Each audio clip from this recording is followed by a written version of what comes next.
به لغير الله صدق الله العظيم۔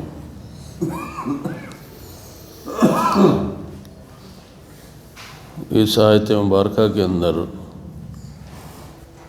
اللہ رب العزت نے ان 4 چیزوں کا ذکر فرمایا ہے جس کو مومنین پر حرام قرار دیا۔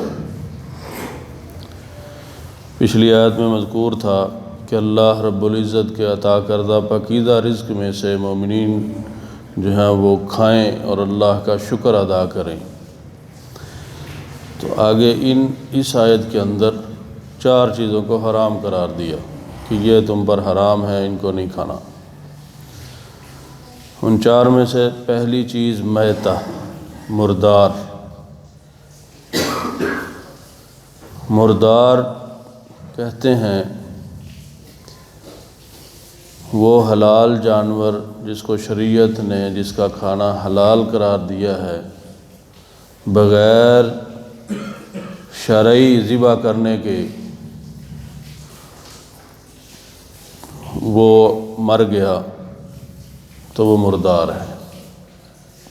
یعنی اس کو شرعی طور پر جس طرح ذبح کرنے کا حکم ہے ویسے اس کو ذبح نہیں کیا تو وہ مردار ہو گیا، اب اس کا کھانا حرام ہے۔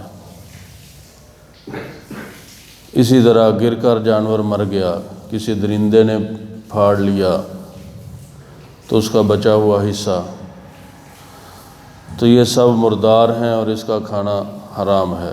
جیسے آج کل چکن چل رہا ہے، فارمی مرغی، سنا ہے اکثر مارکیٹ کے اندر کہ وہ بھی مری ہوئی چل رہی ہے، جو کہ حرام ہے اور نہایت کبیرہ گناہ ہے اس کا بیچنا اور اس کا کھانا۔ اور دوسری چیز دم، خون خواہ وہ مائع حالت میں ہو، بہنے والی صورت میں اندر ہو یا جمع ہوا ہو، بہر صورت حرام ہے۔ اور تیسری چیز خنزیر کا گوشت، سور جس کو ہم کہتے ہیں، سور کا گوشت کھانا یہ بھی حرام ہے۔ اس کو جیسے آگے قرآن پاک کی دوسری آیت کے اندر اللہ تعالیٰ نے ذکر فرمایا فَإِنَّهُ رِجْسٌ، یہ سراسر گندگی ہے سور، تو اس کی ہر چیز مکمل طور پر، اس کا گوشت، اس کے بال، اس کی ہڈیاں، اس کی کھال، ہر چیز اس کی جو ہے وہ اس کا استعمال کسی بھی طور پر اس کے استعمال میں لانا یہ مکمل طور پر حرام ہے۔ اور چوتھی چیز جو اس آیت مبارکہ میں ذکر فرمائی گئی ہے وَمَا أُحِلَّ بِهِ لِغَيْرِ اللَّهِ، ہر وہ چیز جس پر غیر اللہ کا نام لیا جائے، اللہ کی ذات کے علاوہ کسی کے نام پر بھی کوئی چیز دینا، اس کا کھانا، یہ حرام ہے۔ قرآن پاک میں اللہ تعالیٰ ذکر فرما رہے ہیں۔ جانور میں اس کی 2 صورتیں ہو سکتی ہیں۔ پہلی صورت یہ ہے کہ اس کو ذبح ہی کسی غیر اللہ کے نام پر کیا جائے، جیسے مشرکین کرتے کہ یہ فلاں بت کے نام پر ہم اس کو ذبح کر رہے ہیں اور تقسیم کر رہے ہیں۔ اور آج کل فلاں بابے کے نام پر اس کو میں ذبح کر رہا ہوں اور اس کے لیے میں تقسیم کر رہا ہوں، فلاں پیر کے نام پر اس کو میں ذبح کر رہا ہوں اور اس کے نام پر میں اس کو تقسیم کر رہا ہوں، یہ حرام ہے۔ دوسری صورت اس کی یہ ہے کہ جانور غیر اللہ کے نام پر اس کو چھوڑا ہوا ہے، رکھا ہوا ہے کہ یہ میرا بکرا ہے یا یہ میرا کٹا ہے یا میرا فلاں جانور ہے، اس کو میں نے فلاں بزرگ کے نام پر چھوڑ دیا، فلاں دربار کے نام پر اس کو میں نے چھوڑ دیا۔ اب اس کو بے شک شرعی طریقے سے بھی ذبح کرے گا تو یہ جانور حرام ہے، اس کا کھانا حرام ہے۔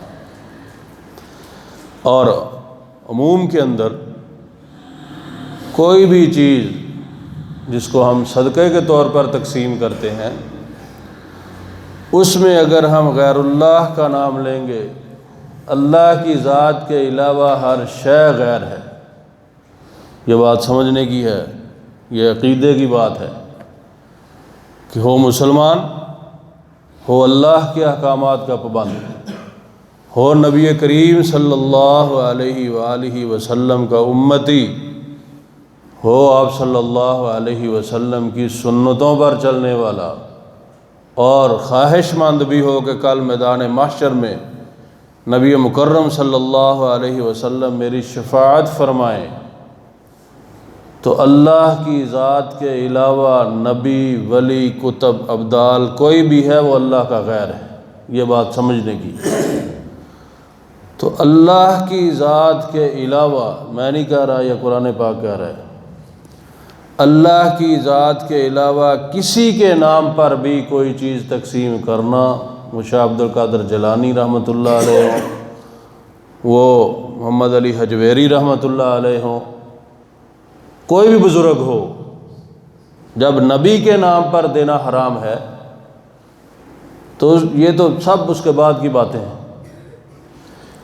کسی کے نام پر بھی کوئی بھی چیز تقسیم کرنا، کوئی بھی چیز، کھانا کسی کے نام پر دے دینا کہ یہ میں فلاں بزرگ جو ہے وہ خوش ہو جائے، یا فلاں دربار والا خوش ہو جائے، یا فلانا خوش ہو جائے، یہ سراسر حرام ہے، دینا بھی حرام ہے اور اس کا کھانا بھی حرام ہے۔ ہاں ایک صورت، صرف ایک صورت، کہ اللہ کی رضا کے لیے، اللہ کے لیے جو دن رات تقسیم کرو، اللہ کے لیے کوئی بھی چیز دینے کا کوئی وقت متعین نہیں ہے کہ لازماً ہم نے جو ہے وہ جمعے کو دینا ہے، ہفتے کو دینا ہے، اتوار کو دینا ہے، یا پیر کو ہی دیں گے، منگل بدھ یا جمعرات کو دیں۔ اللہ کی ذات کے لیے دینا، میرا اللہ 24 گھنٹے ہر وقت ہماری ہر عبادت کو قبول فرماتے ہیں۔ صدقہ بہت بڑی عبادت ہے اور اللہ تعالیٰ کو بہت زیادہ پسند ہے، تو اللہ تعالیٰ کے ہاں اللہ کے لیے دینا یا کھلانا کسی کو، اللہ تعالیٰ وقت کے پابند نہیں ہے کہ ہاں میں نے ہر ماہ کی چاند کی 11 تاریخ کو ہی دینا ہے، 21 کو دینا ہے، یا فلاں کو دینا۔ اللہ تعالیٰ اس چیز کے پابند نہیں ہے، اور نہ اللہ تعالیٰ کی یہ ڈیمانڈ ہے۔ اللہ رب العزت ہر وقت، ہر لمحہ، کسی بھی وقت اس کی راہ کے اندر آپ دو گے، وہ اسی وقت قبول فرمائیں گے۔ ان کے لیے وقت کی کوئی جو ہے وہ تعین ہمارے لیے نہیں ہے۔ اسی طرح تو جب ہم اس کو کسی بھی غیر کے نام پر ہم صدقہ دیں گے، وہ جانور کی صورت میں ہو، وہ کھانے کی صورت میں ہو، یا کسی اور صورت میں ہو، وہ حرام ہے۔ اس کا کھانا بھی حرام ہے، اس کا دینا بھی کوئی فائدہ نہیں ہے۔ نفس کی تسلی ہے، شیطان کی خوشی، کوئی فائدہ نہیں ہے، ذرہ برابر بھی فائدہ نہیں ہے، الٹا نقصان ہے کہ میرے اللہ نے فرما دیا وما اہل بہ لغیر اللہ، ہر وہ چیز جو میرے سوا کسی کے نام پر بھی تم دو گے، اس پر کسی کا نام تم نے لے لیا میرے علاوہ، وہ تم پر حرام ہے۔ ہو مسلمان اور وہ اللہ کی ذات کے علاوہ، مقصد ہی نہیں بنتا، کیا ضرورت ہے بھائی؟ مقصد ہی نہیں بنتا۔ ہمارا مقصد کیا ہے؟ اللہ کی رضا۔ آپ صلی اللہ علیہ وسلم کی 23 سالہ محنت کیا تھی؟ کہ میرے اللہ راضی ہو جائیں۔ نبی مکرم صلی اللہ علیہ وآلہ وسلم نے جو 1,24,000 کم و بیش صحابہ کی جماعت کو تیار کیا، ہر عمل ان کا آپ صلی اللہ علیہ وسلم کی سنت اور اللہ کی رضا تھی۔ کہیں آپ صلی اللہ علیہ وسلم نے یہ نہیں کہا کہ میرے لیے کرو، کہیں ذخیرہ احادیث میں کہیں بھی آپ کو ایسی روایت نہیں ملے گی۔ کم و بیش 6 لاکھ مجموعہ ہے آپ صلی اللہ علیہ وسلم کی احادیث کا، ان میں سے ایک حدیث بھی آپ کو ایسی نہیں ملے گی جس میں آپ صلی اللہ علیہ وسلم نے اپنے پیارے صحابہ کو یہ بات کہی ہو کہ میرے نام پر چیز تقسیم کیا کرو، میں اللہ کو خود ہی راضی کر لوں گا۔ کہیں آپ کو ایسا نہیں ملے گا۔ تو جب میرے نبی صلی اللہ علیہ وسلم کی تعلیمات کے اندر ایسی بات موجود نہیں ہے، تو کوئی ولی، کوئی کتب، کوئی ابدال، کوئی اللہ والا ایسی بات کیسے کر سکتا ہے؟ وہ قطعاً ایسی بات نہیں کر سکتا کہ ہو اللہ کا ولی اور کہے کہ تم مجھے راضی کر لو، آگے میں خود دیکھ لوں گا۔ کہیں ایسا نہیں، اور نہ ایسا ہو سکتا۔ تو اس لیے ہاں ایک صورت ہے اللہ کے نام پر چیز دی جائے اور اس کا ثواب اللہ سے گزارش کی جائے، اللہ کے سامنے اپنی عرضی رکھی جائے، اللہ کے سامنے یہ درخواست کی جائے کہ میرے اللہ، یہ میرا دیا ہوا اپنی رضا کے لیے اس کو قبول فرمائیے اور اس کا ثواب فلاں کو پہنچا دیجیے، اس کا ثواب فلاں میرے والدہ کو میرے والدین کو پہنچا دیجیے، فلاں بزرگ کو پہنچا دیجیے۔ نبی مکرم صلی اللہ علیہ وسلم کی ذات اقدس سے لے کر اب تک جتنے فوت، میرے اللہ کنجوس معاذ اللہ سوچنا بھی کفر ہے، میرے اللہ اس میں بخل نہیں کرتے۔ جب ہماری یہ نیت ہوگی، جس کی آپ نیت کرو گے میرے اللہ اس کو ثواب پہنچائیں گے۔ ہاں ایسا یہ کر سکتے ہیں، لیکن ایسا نہیں کر سکتے کہ اللہ کے نام کے علاوہ کسی اور کے لیے ہم کہیں گے جی یہ میرا کھانا، یہ میرا جو گوشت ہے یا فلاں چیز ہے، یہ میں فلاں بابے کے نام پر دے رہا ہوں، وہ راضی ہو جائے۔ اس کے راضی ہونے سے بھی ہمارا کچھ نہیں ہوگا۔